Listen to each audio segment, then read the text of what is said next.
Thanks. And thanks everyone for showing up on a Sunday afternoon to think about faith and politics. You know, they say that these are the two topics that you're not supposed to talk about at polite dinner conversations, so I am a horrible dinner guest because I spend my time thinking about the intersection of faith and politics. And I want us to think about that, but I want us to do this primarily looking a little bit more historical today, and then near the end, and then at the very end, we'll have time for questions. But at the very end, before that, we'll talk a little bit about what's happening today. But I think it's important for us to realize how we got to where we are with this American experiment, so that we understand why it's so important that we don't lose it, that we don't go backwards. And we've had a lot of conversations that are happening right now, and more are going to be happening the next several months nationwide, approaching the 250th anniversary of the Declaration of Independence on July 4th next year. And as we think about this experiment in 250 years, I think it's important to realize how we got here. I want to first tell you a little bit about my family story that's related to this conversation. You see, the oldest Protestant church west of the Mississippi is about 2 hours from here in the St. Louis area.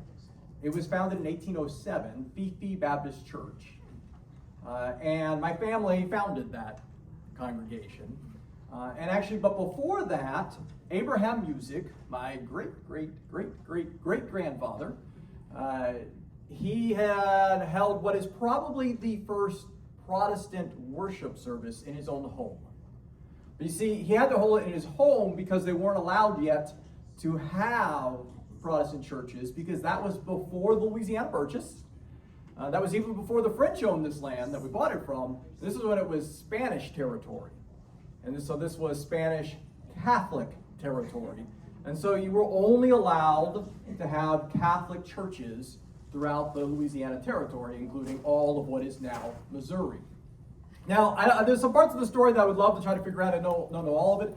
Abraham Music, my direct great-great-great-great-great-grandfather, was born in Virginia a couple of years after Thomas Jefferson in the same county.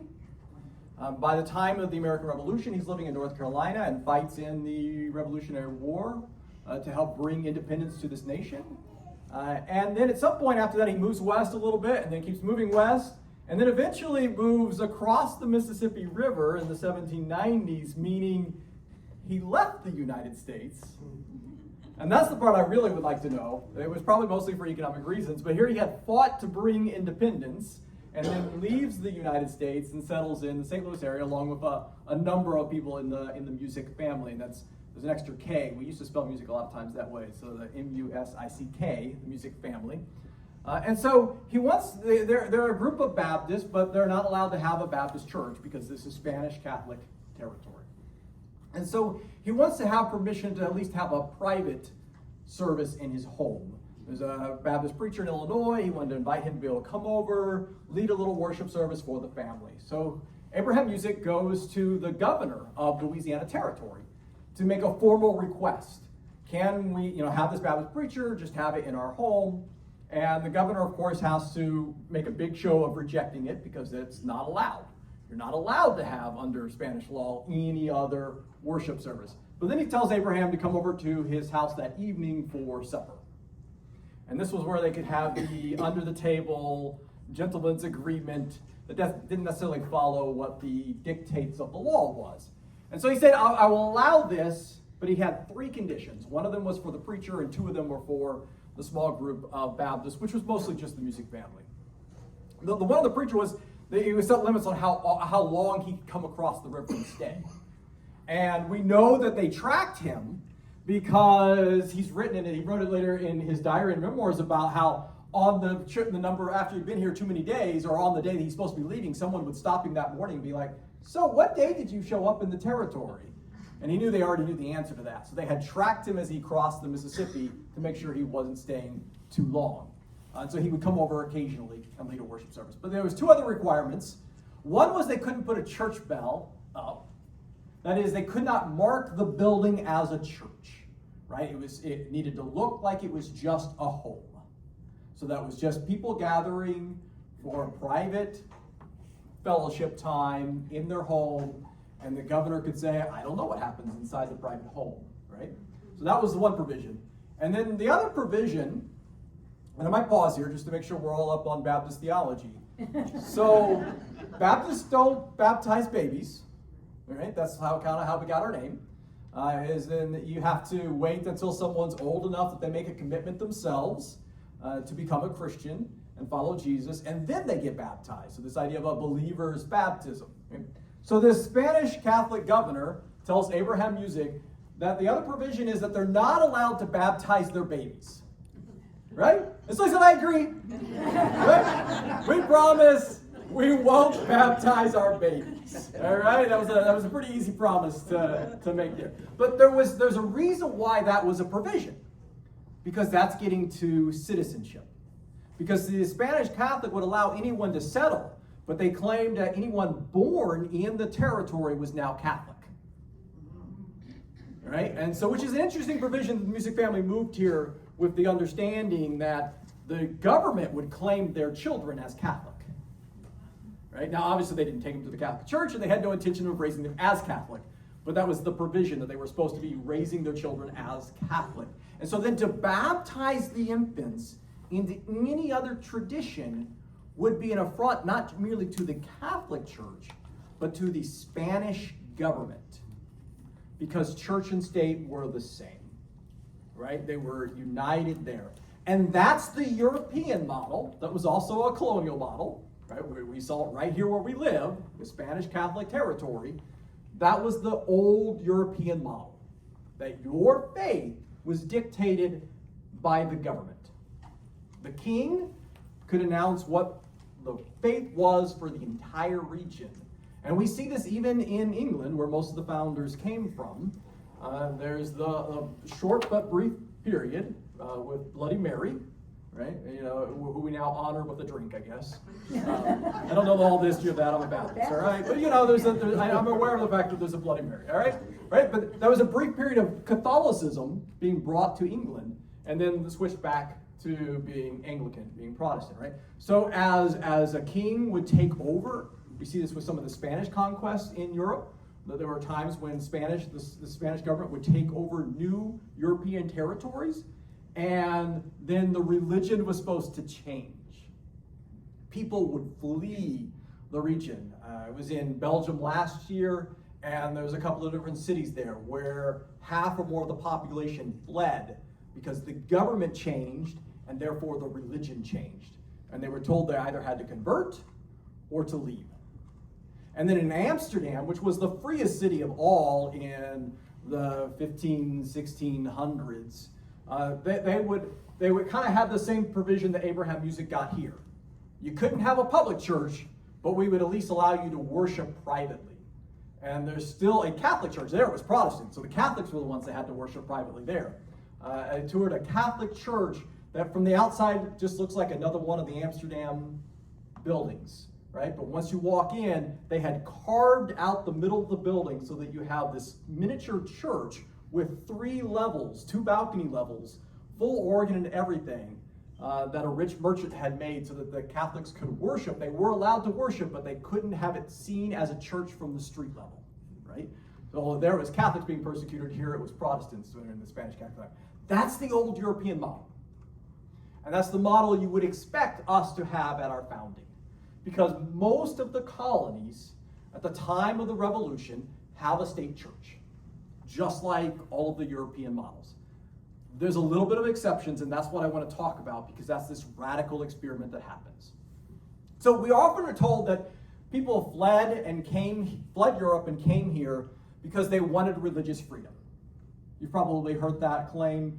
Presidents of both parties like to make that claim, that people came to the New World because they wanted religious freedom. And that's partially true, but not really. All right? I mean, some people came for just economic reasons. They wanted new opportunity. A few people came because they were fleeing legal trouble or whatever. Like, hey, let's go across the Atlantic and they can't chase me down for my debts or whatever, and I can get a fresh start, right? Now, there were a lot of people that came here for religious reasons. They didn't necessarily come for religious freedom as much as they often just came because they were fleeing religious persecution. Now, that's a difference, because it wasn't that they believed in religious freedom for others, they just wanted to be the ones in charge, right? They didn't want to be persecuted anymore, they wanted to be the persecutors, right? So that's how we get like Massachusetts Bay Colony.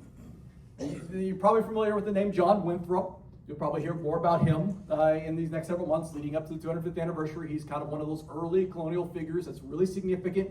He's the guy that gives the speech describing that we're heading over to this new land that's going to be a city on a hill, which he borrows, actually, he steals from Jesus. And it's, by the way, not about a colony or a nation or anything.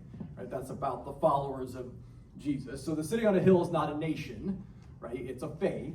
But our presidents today like to borrow that. Ronald Reagan added the word shining, so now it's often a shining city on a hill. He borrowed that from Winthrop, who borrowed it from Jesus, right? So that's kind of this founding kind of mythos, right? We were going to go found this Christian nation as this city on a hill. But of course, in that same speech, Winthrop also lays out the justification for Native American genocide. In the exact same speech, which doesn't sound like too great of a shining city on a hill anymore, as he compares Native Americans to the Amalekites, an ancient tribe in the Old Testament that was a victim of genocide itself then. And so he says that unlike King Saul, who was unfaithful and disobedient and didn't kill all of them, we need to make sure that when we go to this new land, we're faithful, aka that we go and kill all of the people who are already there. So that's this vision that we get with Massachusetts Bay Colony. Massachusetts Bay Colony is a Christian nationalist state.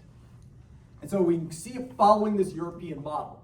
And if you want to think about a really simple definition of Christian nationalism, it is this idea of merging, I'd say it's the idea of fusing and confusing, but fusing and confusing your national and your religious identities. So in our context, it's the fusing and confusing of American and Christian identities. To say that to be a good American, one has to be a good Christian. And to be a good Christian, one's expected to be a good pro-American, right? And so Massachusetts Bay Colony is founded with that fusion. This idea that you have to be a good citizen, also have to believe the same way. Let me give you some examples. So Massachusetts Bay Colony, including with Winthrop there in leadership, executed several Quakers for being Quakers. I don't know if you know anything about Quakers, but if you can't get along with the Quakers, I mean, these are non-violent, peaceful folk.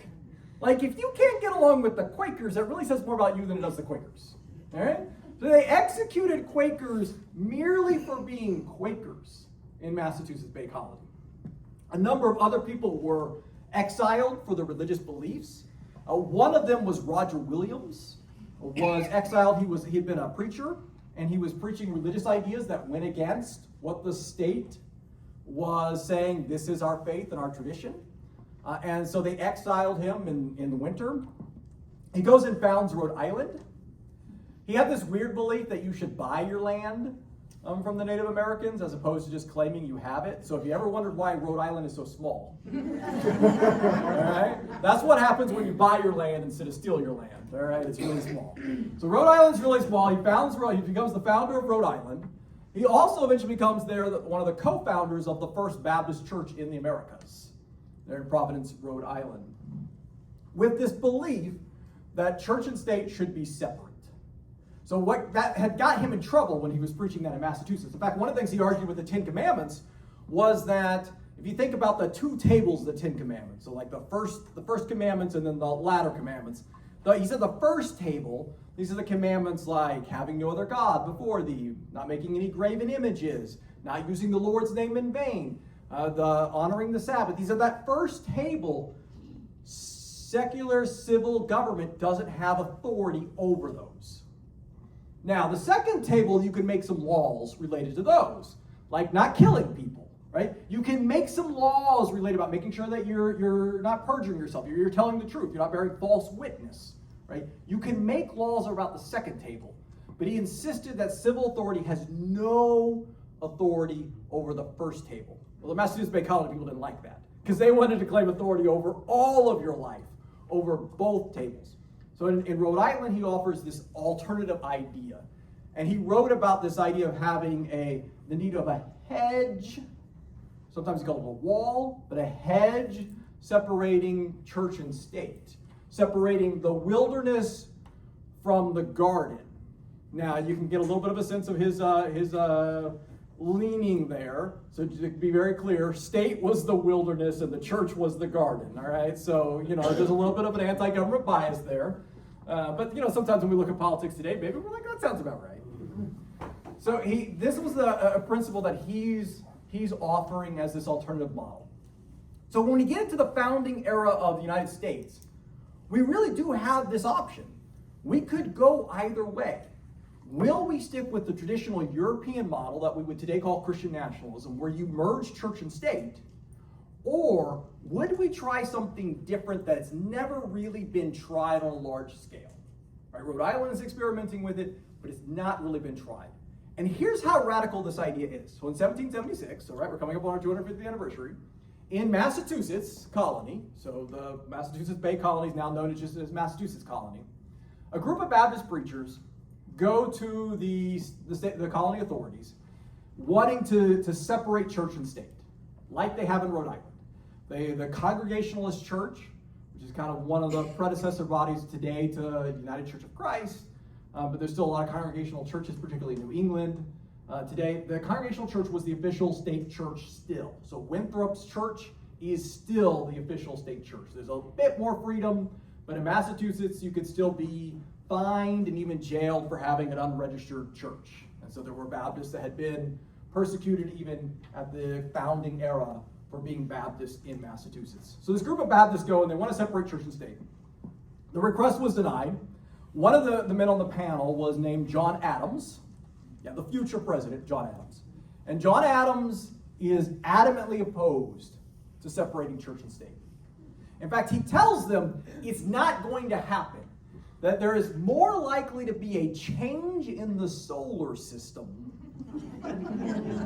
than a separation of church and state.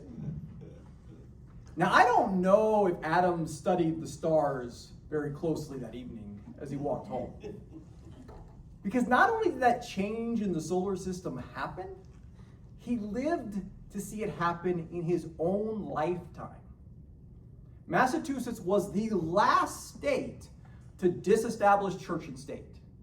But they did it even while John Adams was still alive, after he had been president. But I use that because that shows you how remarkable, how radical an idea it was that we would separate church and state, that even someone like John Adams was like, that's ridiculous. Like that, not only am I opposed to that, it can't happen. It won't happen. Now, I have to note then, right, this gets to that issue of, we often hear a lot of talk about the founders believe this and the founders believe that. So when it comes to issues like church and state, it's important to remember the founders didn't agree with a lot of things. Right? There's very little things that all of the founding fathers actually agreed on, other than they didn't like King George III. I mean, that's about it, right? Read the Declaration of Independence. It's we all used to quote the beginning, which all sounds inspirational. Some of the stuff is just petty about the king, right? All right. So eventually they really don't like him, but they disagree about whether or not we should be a Christian nation or not. John Adams, Patrick Henry. Some of these guys want us to have a Christian nation. They lose that debate to Thomas Jefferson and James Madison, right? So again, we have George Washington serves as president, and then immediately we have two parties, one led by John Adams, the other led by Thomas Jefferson, and these men despise each other. I mean, they later became friends later on after they'd both been president. It's kind of a George H.W. and Bill Clinton kind of thing going on, right? Right? Like the same kind of thing. They kind of become buddy later. But at the time, they hated him. I mean, the 1800 election between Jefferson and Adams, when Adams was the incumbent and gets kicked out of office, the first president to lose re-election, right, is one of the nastiest presidential elections ever still. It's still in the top 5 nastiest elections. They despise each other, and religion was one of the things that came up a lot in that particular election. So when we have this debate, will we be a Christian nation or will we do something else? Jefferson and Madison win that debate. They're the ones that help make sure that we have a nation where we have a separation of church and state. You probably hear this claim a lot, that we were founded as a Christian nation. If that were so, all you would have to do would read the Constitution and find it. right? We know what a Christian nation looks like. They say so in the Constitution, like the Confederate States of America was founded as a, quote, Christian nation, right? They put God in the preamble of the Confederate Constitution to claim that this new nation would be Christian. But when you look at the U.S. Constitution, that language isn't there. The only religious reference in the original Constitution is Article 6 prohibiting religious tests for office, which is literally the opposite of a Christian nation. Right? If you're trying to create a Christian nation, you would put a provision to only allow Christians to serve, and we know this because a lot of the colonies/states actually had that law. Right? There were actually a number of places, and in fact, some of the laws weren't even taken officially off the books until just the last few years. They were no longer applicable, they were unconstitutional, but they were still on the books, having a religious test for office, barring atheists and sometimes others from serving in office. But the U.S. Constitution, the only religious reference was that anybody can serve, even if they're Baptist, Catholic, Muslim, atheist, it doesn't matter. It's a radical idea. And then we follow that up with the First Amendment, which has the two clauses: no establishment of religion, and then also guaranteeing the free exercise thereof. And Thomas Jefferson, right, he writes this famous phrase about a wall separating church and state. Again, I want to note that he was borrowing that language from Roger Williams little over a century before, and he was writing that letter to a group of Baptists in Connecticut. And I'm not suggesting he's pandering, but, politicians do, pander. All right, Thomas Jefferson believed it, but he knew who he was writing to. It's not a coincidence that the time he uses that language is when he's writing to Baptists and not some other group. Because he's assuring them, they had wrote to him first, and he's assuring them, I stand with you on this. I know what you believe. And he specifically explains the First Amendment. He quotes the entire First Amendment and says, this is what has created the wall of separation between church and state. So when you hear people say, well, there's no separation of church and state, that's not in the Constitution. Like, well, okay, yeah, sure. The actual phrase isn't there. But you know what else isn't in the Constitution? The phrase religious liberty. But we all believe in that, right? Just because the words aren't there doesn't mean that it's not a constitutional principle, a concept. I mean, for Christians, when I use this example, I say the word Trinity is not in the Bible, but it's a Christian theology, and I believe in it because it's a word that describes the concepts that are there. So the separation of church and state describes what the First Amendment does. And why do we know this? Because Thomas Jefferson himself, who knew a thing or two about our founding ideas, Thomas Jefferson himself says the First Amendment creates the wall of separation between church and state. So the phrase is not in the Constitution, but it's a constitutional principle. We really were founded on this separation between church and state. Thomas Jefferson, of course, needs a separation of church and state, if you will, because it doesn't really matter what church you go to. Thomas Jefferson's a heretic. I mean, maybe I shouldn't say that in the city of Jefferson, but I love Thomas Jefferson and all. I went to Thomas Jefferson Middle School. I won the Thomas Jefferson essay contest. I think it was the first time I was printed in the News Tribune. My essay was printed in the News Tribune. The prize was like a $50 savings bond, which I was disappointed to later realize I didn't get like $50 for like 30 years or something like that. And by that point, $50 didn't mean anything to me. It really would have meant a whole lot to me in 8th grade, but when I finally matured, it's like, well, that's $50. And then also I got to have lunch with a Thomas Jefferson impersonator. Like that was my prize. All right, so I get one wrong. I love Thomas Jefferson. But the dude was a heretic, all right? I mean, he literally is cutting out anything in the New Testament he doesn't agree with. He's cutting out the miracles of Jesus. He wants Jesus just to be this teacher, this moral philosopher, right? There's no church today that would accept Thomas Jefferson as he was as one of the members. So, of course, Thomas Jefferson needs a separation of church and state. James Madison is an interesting figure because James Madison is devout. And not only is he devout, he's a member of the Anglican Church, or the Episcopal Church today.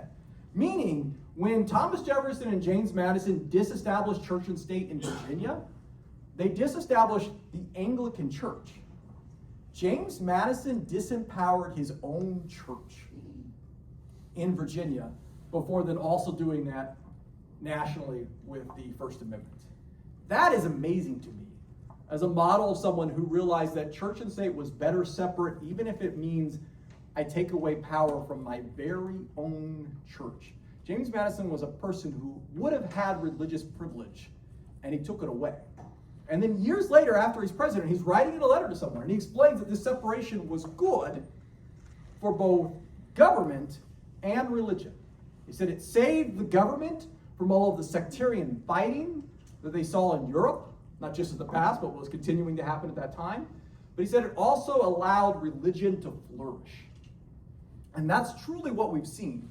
It's why America has always had a much higher level of religiosity than any of our similar nations in Western Europe.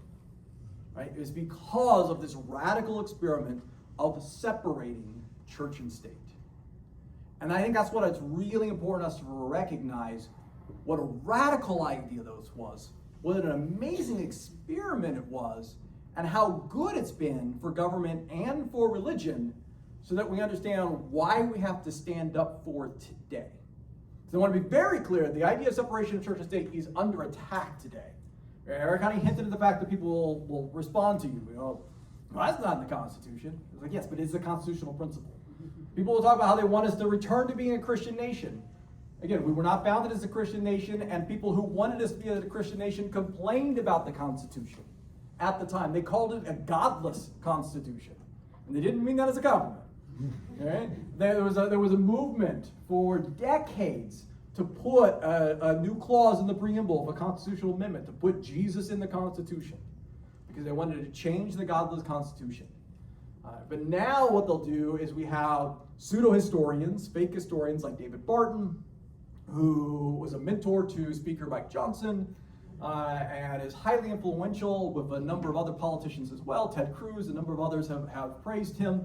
He, one, makes up quotations by James Madison and other things that we know weren't actually said. But then two, a lot of times he'll just distort the record, right? So he'll like to quote John Adams. See, John Adams said this. We were made as a Christian nation. But again, John Adams lost the debate. Like, it is true that John Adams did say things that would suggest he wanted a Christian nation, because he did want a Christian nation. He just said he lost that debate to Jefferson and Madison, as well as others. And so he distorts the record, but has been very successful in doing so. And so now we have this constant push, just a couple of blocks from here, to continue to inject more and more Christian nationalism that is only going to be bad for both civic society, for government, for our society, but also, it will be bad, and I say this as a Baptist minister, it's going to be bad for the faith. It has never worked out well when we have united church and state. Tony Campolo, a Baptist author and professor who passed away last year, I think described it best. He said that mixing church and state is like mixing ice cream and manure. It doesn't hurt the manure, but it sure messes up the ice cream. And it's a little bit that same kind of like opinion that Roger Williams was giving with his wilderness and garden metaphor right there, right? But we know that it has never worked out well for the church. It has always meant that religion has been perverted for power. And it's just ended up being just power. And then when people rebel against the state, what happens is they also reject the church that was holding up the state. Right? So mixing the two together always ends up undermining the credibility and the witness of the church that is attached to the government. Let me give you a really key example, just to give you some examples that have been showing up in just a couple of blocks from here. I've testified over the last few years about 40 times in the state capitol, primarily on Christian nationalism, church-state issues, because it's an area that I know well, and it's an area also where I know that my voice can make a bit of a difference, right? Because it used to surprise them when I would show up and announce that I'm a Baptist minister and I'm here against this bill to force the Bible into public schools. And they look at me like, what? That doesn't make sense. And I had to explain to them, it's not because I don't care for the Bible. I'm here because I do care for it, right? And I don't want the state picking winners and losers when it comes to religion. and deciding what version of the Bible is going to be forced upon my student, my son, who's now at Thomas Jefferson Middle School, right? And because that's the job of his family, and it's the job of his church to teach him how to pray, how to read the Bible, right? And so, but as I've been testifying against these bills, it means I'm primarily in education committees, because that's the focus. That's the focus of Christian nationalists today, is that they're trying to inject more and more Christianity into the public schools, and one narrow slice of Christianity, right? They want one version, not just any Christianity, one narrow version. So let's think about this with a bill. We saw it pop up this year. I'm sure it'll be back in January, and it's passed in a few other states already, and that's an attempt to force the 10 Commandments onto every single public school classroom. This idea emerged in Texas a couple of years ago. It actually failed that year, although Texas passed it this year. Louisiana passed it last year, and then Texas and Arkansas passed it this year, but it was introduced in 20 plus states across the country, including Missouri this year. Now, I'm going to give a couple of caveats about this. I mean, first of all, there's a problem with the bill, because what do you mean by the 10 Commandments? And you may not know this, so there are actually different versions of the 10 Commandments. The words are basically the same, but we order them differently.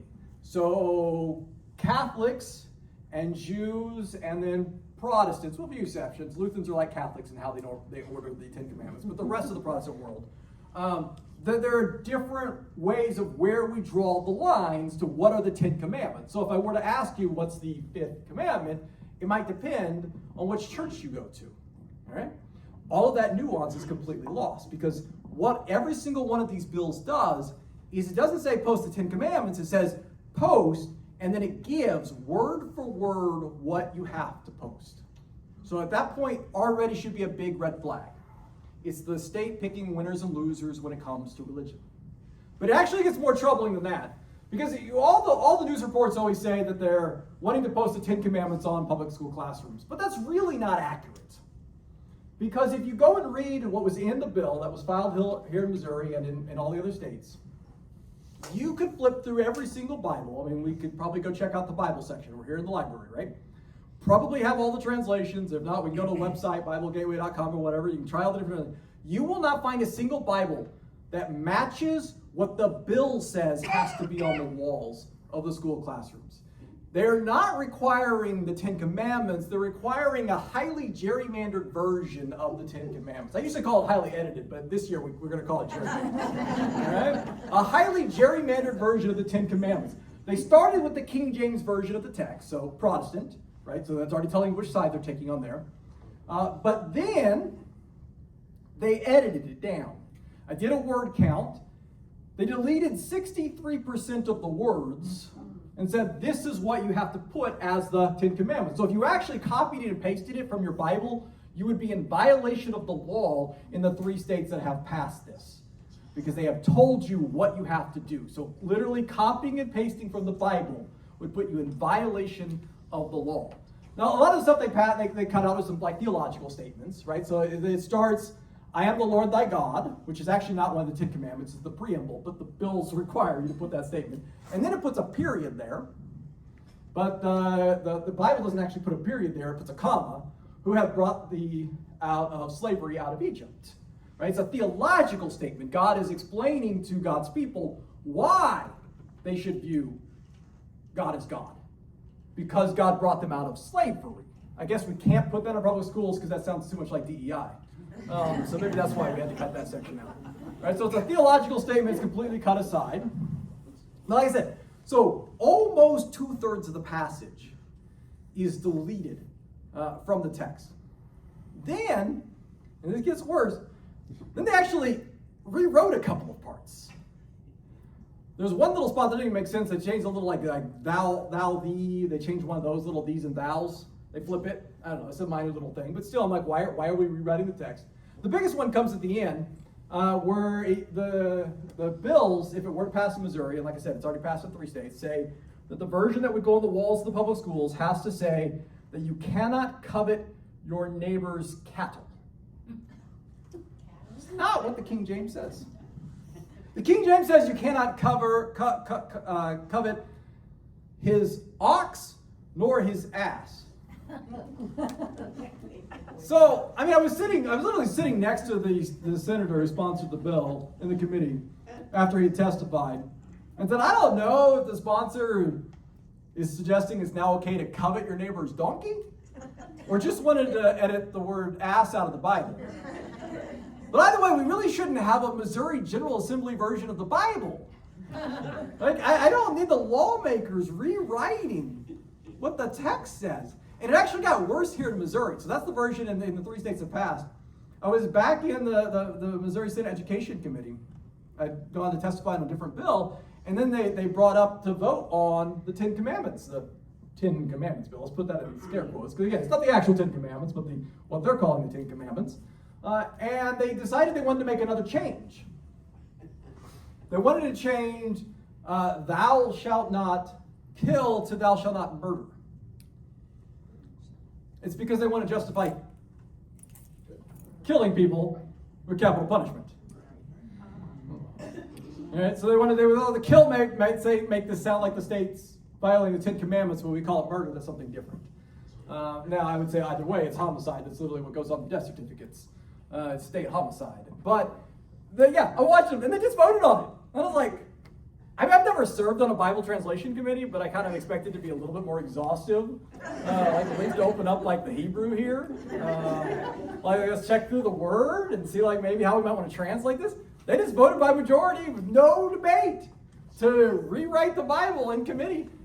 Again, fortunately the bill didn't make it all the way through. It died when the session ended, but it'll be back.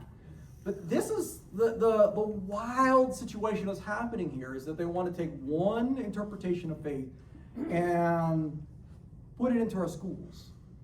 And while I make some jokes about it, it's a really serious problem, because what it's going to do is if you slap those on every single wall, you're sending a message to every single kid in our public school system.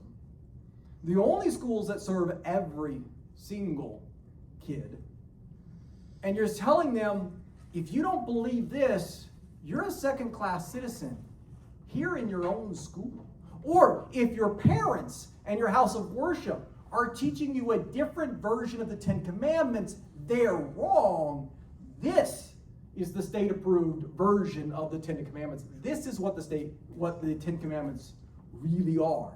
That's a dangerous message to be sending in our public school system. And we should stand up against that. I could give you a lot of other examples. That's the one that I think was a big one this year. It'll be back next year. And it's important particularly for those of us who, like James Madison, are a devout member of a church. It's particularly important for us to stand up against Christian nationalism and to say, no, we want a separation. We don't want to judge people, make people second-class citizens just because of their religious beliefs. And I believe in our pluralistic society, this is the way we create flourishing for all of us, to have that true religious liberty that is only possible when anyone and everyone is free to believe or not as they so want and as they so desire. We've got 15-ish minutes for questions, and so I'd love to, I could keep going for like hours, but you all didn't sign up for that. So I'm going to make myself pause, because I would love to have some chance to dialogue with you. Thank you so much. I learned a tremendous amount. So what's the very best way for all of us to fight it? When you said we've got to fight this, so please give us very specific, tangible actions that we should all take that you think will be the most effective for that education committee and beyond. Yeah, that's a great question, and part of it is we just have to be paying attention and showing up. And honestly, when people ask me a lot of times, like, you know, how do I fight back against Christian nationalism? I say focus on the area of education. And the good news about that is you can actually make a difference. You know, Washington, D.C. sucks all of the oxygen out of the room. It gets all of the attention, and yes, there's Christian nationalism in Washington, D.C. right now. But when it comes to education, which, as I said, is the focus. It's the number one area of Christian nationalists right now. That's decided in the state legislature, and that's decided in the school board. And those are places you can actually show up and can actually make a difference. And so that's important for us to be paying attention. What's happening with our local school board, what's happening with our state lawmakers and the education committees, so that we can show up. And then they need to be hearing from us. If no one shows up to testify against a bill, the lawmakers go, well, nothing wrong with me voting for it. No one's against it. Right? No one's going to be mad at me for supporting it. But if we show up in mass or they hear from us in emails and phone calls, then they know, wait, this bill's controversial. Maybe I need to pause. Maybe we can slow it down. So yeah, I'm sorry, I meant specifically about the bill. About if the bill should come back. Yeah. The 10 Commandment bill is go to hearings, find out how our elected officials call That's right. them, ask them what their position is. You can show up in person, and if there's something, reach out to me. If you're more interested in particularly that kind of level of advocacy, and I'll end with a couple ways to connect with me. Or you know, when it's going to a committee, you can email everybody on that committee and let them know. Here's how I feel about this bill, and this is why I'm opposed to it. And, you know, lean into, you know, if you have a faith tradition, lean into that. If you have experience with the public school system, lean into that. Let them know why you have a vested interest in this. And when it goes to a floor, you want to talk particularly to your own local rep or local senator. But when it's a hearing, feel free to contact every single person on the committee. Oh, yeah. So, could you back that up even further and say, watch your local school board races and show up and ask questions when you're ready to fill slots on the school board, find out what their philosophy is, what their attitude is, that really starts at the ground level, doesn't it? That's right. So, and one of the ways to think about this is, if you want to think about the ways that we ask school board candidates questions, right? So what I want to be very clear is we do not want to impose religious tests on people. But what I am curious is, are they going to try to impose their religion, right? So I don't care, a state legislator or a school board member, if they go to church, and if so, where they go to church. But what a relevant question is asking them things like, what do they think about efforts to put the 10 Commandments on public school classrooms? So that'd be like the way to phrase it. That doesn't tell us where they go to church or if they go to church, whatever. I want to know, are they trying to impose religion on others? And so, like, those policy-related questions can be really helpful to help us figure out what school board members, or it comes to issues like banning books, right? Finding out if there's a school board member who or candidate who wants to ban books. That's a big red flag that we should be addressing. A continuation of the same vein, you see a connection between Christian nationalism and the whole voucher thing that we have now passed in Missouri. Yeah, no, I think that's right. I think so. A big push of the vouchers, a big part of that has been coming from Christian nationalists. Not everybody who supports vouchers is a Christian nationalist, but a lot of Christian nationalists have been pushing for vouchers in Missouri and many other states. I mean, there was just the data that was out really recently from, I think, the Missouri Independent that showed the money from our kind of voucher request program, and the vast majority of it going to Christian schools, mostly Catholic, but then also some Protestant. Also, some Jewish and Islamic schools got just a little bit of money. So, you know, if you're for the voucher program, then you are also funding, Islamic schools. So you have to. I mean, I don't know. The Christian nationalists don't normally want to do that, but you can see that the vast majority of the money is not going to private, not secular schools. It's going to fund sectarian education, and that's actually something that's our state constitution, because we don't fund sectarian worship or education. We're not doing a great job of following national or state constitutions these days. But since the founding of Missouri, we have drawn a line here that we should not be choosing sides and funding sectarian faith. That congregations need to be funding themselves, not getting government funds for that, because that creates a whole lot of problems when you just have the majority could vote to give themselves more money, right? The majority faith would get more money, and then demanding taxpayers to pay for someone else's, sectarian push. So Brian, for political movements to be successful, they need to demonize somebody. So as they make this movement on this Christian nationalism, particularly this 10 Commandments and other initiatives you're seeing in the state capitol, who are they demonizing as part of this process? Oh, who are they demonizing to push the 10 Commandments? Yep. It's good. I was hoping you were going to ask me who I was going to demonize. We need to have a successful political movement here. So it is this. It's atheist, right? It's Satanist. Which actually the Satanists don't actually worship Satan. The Satanic Temple is more of a satirical thing. But anyways, they don't seem to always catch that in the state capitol when they show up and testify. But that's who it is. It's, you know, and they'll make it ideological too. They'll say it's, you know, it's liberals because they're atheists, but Christians are conservative, right? And this is why it's really important for those of us who are Christians as members of the majoritarian faith to show up in opposition to Christian nationalism, right? Because it's really easy. If only atheists and Jews show up to testify against something, it's really easy for them to be like, well, that's just what the atheists and the Jews think, right? But if then the Christians show up, so at the Ten Commandment hearing, we not only had a number of clergy there, we actually had more Christian clergy there to testify against the bill than total number of people who showed up to testify for the bill. And then we also gathered signatures from people across the state, had about 200 Christian clergy from across the state who signed opposing the Ten Commandment bill. And again, it's that James Madison approach, right, of recognizing we might have the position religiously of privilege, so let's use that to protect the religious liberty rights of all people, not just ourselves. So, Brian, do you think that the people that are pushing the Christian nationalism are doing that because that's what they think their constituents want? Or what do you think's driving it from that end? Maybe repeat the question. Oh. Yeah, that's a good question, whether or not they're doing it because of the constituents. I mean, I think some of them are true believers. I mean, some of our lawmakers, they don't care if their constituents want Christian nationalism. I think there's a couple things that are happening. I think some of it is power, right? So Christian, I mean, because who wants to vote against the Ten Commandments or vote against the Bible or vote against prayer, right?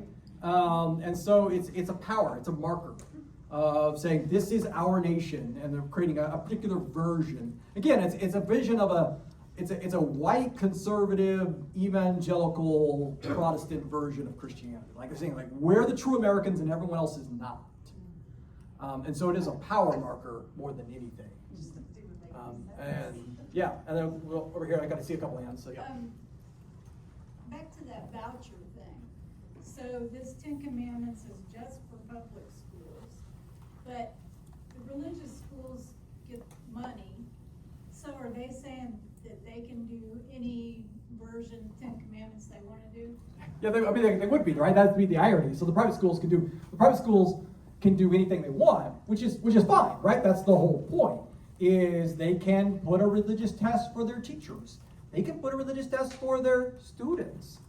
Private schools are allowed to reject students, right? Which is why public money should only go to public schools, right? Like people have the right to have a private school, and if they want to have a sectarian education for their children, we allow that right. But that doesn't mean that the public should be expected to pay for it if they're not going to follow all of the other rules when it comes to non-discrimination, for instance.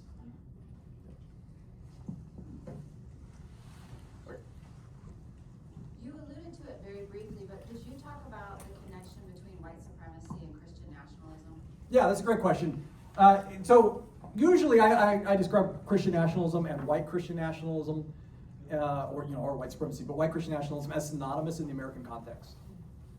It's not true everywhere. There's Christian nationalism and religious nationalism of other faiths in other places, right? Authoritarians are always looking for ways to hold their power, and religion is a powerful force to do so. So, there's Hindu nationalism on the rise in India. There's Islamic nationalism on the rise in Turkey. There's Christian nationalism in another country, in a number of countries. But in the United States, white Christian nationalism has married together Christian nationalism and white supremacy, and it makes sense. Because if the founding myth of Christian nationalism is that we were founded as a Christian nation, and I already unpacked how we were not, but if you believe we were founded as a Christian nation that was founded on the genocide of Native Americans and the enslavement of black Africans, which doesn't sound very Christian to me, there was only a nation for white Christians, right? So if we have this Christian nation, it was a white Christian nationalism from the beginning. It was only for white people. That's what Eric Schmidt thinks. Particularly. Yeah. Right? And so but we also see this with Christian nationalism today. There's a lot of sociological research from people like Robert Jones and PRI, or sociologists like Andrew Whitehead and Samuel Perry, that show that Christian nationalism is a powerful worldview and it overlaps with a lot of other perspectives. So people that are high on a Christian nationalism scale are also more likely to hold racist positions like believing against interracial marriage, that it shouldn't be allowed, and believing that there's no negative economic consequences today because of slavery for Black Americans, right? And so we see this high connection between Christian nationalism and racist opinions. So it's very much tied up together. Again, this is what I mean by this idea of it's only about one version of Christianity. Christian nationalism is not trying to empower everyone. It's about trying to empower one version of Christianity, to the point that we have a lot of Christian nationalists today who would look at, just to give you an example, our first Black president and say, well, he wasn't Christian, and then look at our current occupant of the White House who hasn't attended a worship service in 3.5 years other than inauguration and funerals, and has 3 wives and multiple affairs, and say, well, he must be a Christian, right? That's white supremacy. That's not Christianity, if you're going to take that opinion. So we see a really strong connection between Christian nationalism and white supremacy in the U.S. context today. And we're running low on time, so maybe we can pepper in a couple real quick. Just to support that, 25 plus years ago, I sneaked into a David Duke of the KKK organizing meeting in St. Louis, the European American Rights Organization. And there in that meeting, they said, we want to put our people on school boards, county commissions, get them elected. That was the strategy, sounds like conspiracy theory, but was the strategy to get these kind of people in every local position we can. That's not representing constituency. That's pushing an agenda. Yeah. On the Ten Commandments bill, in the hearing or in any part of this, bringing it up, what is their justification? Like, why are we having a bill about Ten Commandments in the first place? Oh, yeah. The only Good thing question. I've heard is, if that was on the wall in every classroom, we will bring down all school shootings and crime. Yeah. So they do actually claim it'll stop school What are they shootings. claiming that is the purpose of this? And I mean, unless you're making the 10 Commandments out of Kevlar, I'm not really sure it's going to help with school shootings.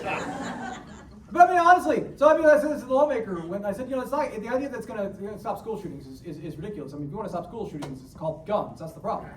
But like, there's literally a 10 Commandment monument with actually this exact same language, by the way, the gerrymandered, inaccurate language, a little monument on the backside of the Capitol. And as I pointed out to the lawmakers, there's a 10 Commandment monument right here on this property that hasn't meant the people inside this building are acting according to it. So I don't know why we think it's going to change behavior inside a school either, just because you posted it somewhere. So as we close up, I want to just note a couple of things. If you want to follow more, the main place that I write about religion and politics today is a newsletter called A Public Witness. You can find it at publicwitness.wordandway.org. I also have a QR code, so I'll put this over here on the table. I forgot to grab more of these, but if you want to take a quick QR code and sign up for that at publicwitness.wordandway.org. And I do have 2 books on Christian nationalism. The first one I co-wrote with Bo Underwood, and it's called Baptizing America, How Mainline Protestants Help Build Christian Nationalism. This one primarily looks at the emergence of Christian nationalism in the late 1940s, throughout the 1950s and the early 60s, and how that impacts what we're having today. So this is so we were not founded as a Christian nation, but the things that people point to as evidence of a Christian nation all happened in this post-war period. In God We Trust is the national model, and under God, in the Pledge of Allegiance, all this stuff gets added. The Christian National Prayer Breakfast and National Day of Prayer, all that stuff's happening in this era to make us more of a Christian nation, if you will. So we unpack how that happens, why it's problematic. And then a new one that just came out last month, The Bible According to Christian Nationalists, Exploring Scripture for Political Power. This one is all about how the Bible is being misused in politics today, with a lot of examples and then ways for us to read the Bible better. I promise this is the funniest book you will read on Christian nationalism. It is. I can attest to it. It's a low bar, don't get me wrong, but it's still the funniest. Most of them aren't funny at all. So anyways, I do have some copies. The newest one's thinner, so it's funnier and thinner, so it's 15, and Baptizing America is 20. And I can do Venmo or cash or check. But thanks everyone for coming. It's really meaningful to have people show up, because I think these are really important issues that we're dealing with today. So it means a lot that you came.